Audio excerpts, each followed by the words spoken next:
আজকে আমি আপনাদের দেখাবো মজাদার মেথি শাক ভাজি রেসিপি।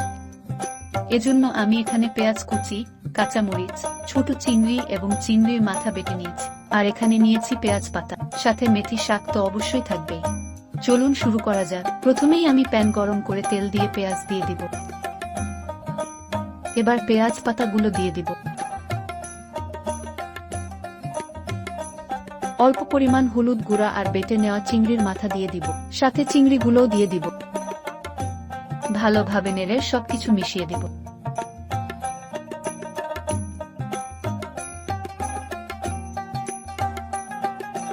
এ পর্যায়ে কাঁচামরিচ আর স্বাদ মতো লবণ অ্যাড করব।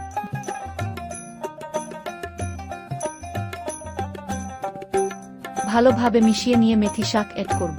যদিও এখন অনেকগুলো শাক মনে হচ্ছে, কিন্তু রান্নার পরে অল্প একটু হয়ে যাবে। শাকগুলো ভালোভাবে নেড়েচেড়ে রান্না করে নেব।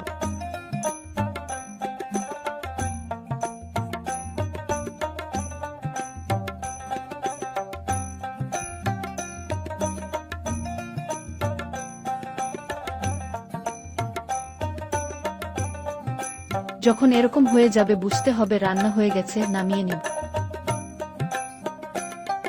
এবং গরম ভাতের সাথে পরিবেশন করব।